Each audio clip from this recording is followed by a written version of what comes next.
Siddharthnagar Jokia block क्षेत्र अंतर्गत ग्राम पंचायत देवरा बाजार में विधि विधान से पूजा कर बाबा साहब डॉक्टर भीमराव अंबेडकर भगवान बुद्ध की प्रतिमा स्थापित की गई, जिसमें मुख्य अतिथि लोकप्रिय सांसद जगदम्बिका पाल द्वारा फीता काटा गया। डॉक्टर भीमराव अंबेडकर एवं भगवान बुद्ध मूर्ति पर फूल माला अर्पित किए गए। साथ ही तथागत बुद्ध की प्रतिमा स्थापित कर शांति का संदेश दिया गया। इस दौरान मुख्य अतिथि लोकप्रिय सांसद जगदम्बिका पाल ने कहा कि डॉक्टर भीमराव अंबेडकर बौद्ध धर्म ग्रहण कर दुनिया को शांति का संदेश दिया था। भगवान बुद्ध के बताए मार्ग पर ही चलकर दुनिया में शांति फैल सकती है। बुद्ध का मार्ग शांति, सद्भावना व भाईचारे का मार्ग है और बाबा साहब डॉक्टर भीमराव अंबेडकर के बताए गए मार्ग पर चले। और ये भी कहे कि लोकप्रिय सांसद जगदम्बिका पाल ने घोषणा किया है कि बाबा साहब परिसर में इंटरलॉकिंग, पीने के पानी के लिए हैंडपंप, उजाले के लिए सोलर लाइट की व्यवस्था करने के वादा करता हूँ। बाबा साहब डॉक्टर अंबेडकर भगवान बुद्ध की प्रतिमा स्थापित की गई।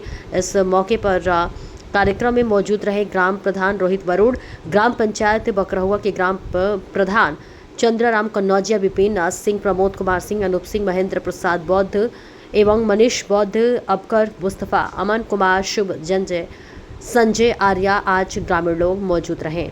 देखिए सूरज गुप्ता की report.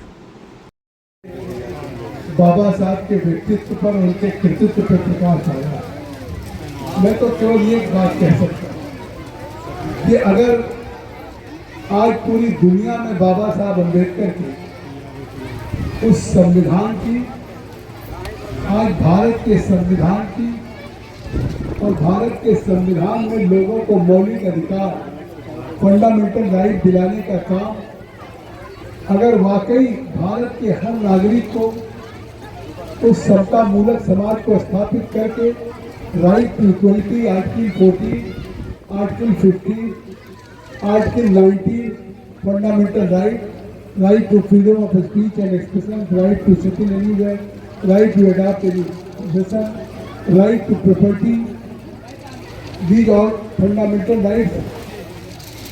Person who has given this right to every citizen of the country, तो ये जब तक कायनात रहेगी तब तक बाबा साहब का नाम रहेगा।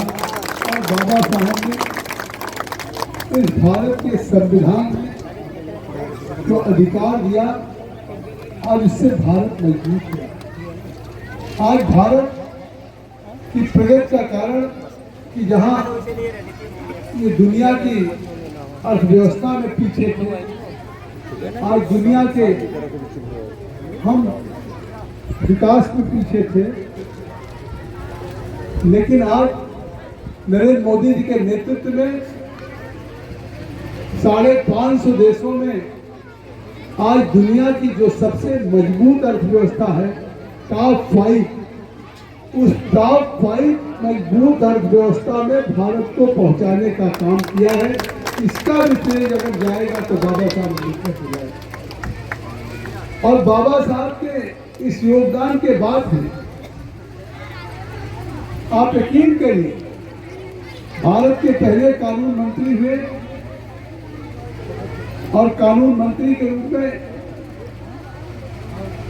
उन्होंने जहां भारत के अधिकारों का सवाल आया, उस कानून मंत्री के पद से त्यागपत्र दे दिया, लेकिन जिंदगी में कभी सिद्धांतों से समझौता करने का काम बाबा साहब अम्बेडकर ने। और बाबा साहब अम्बेडकर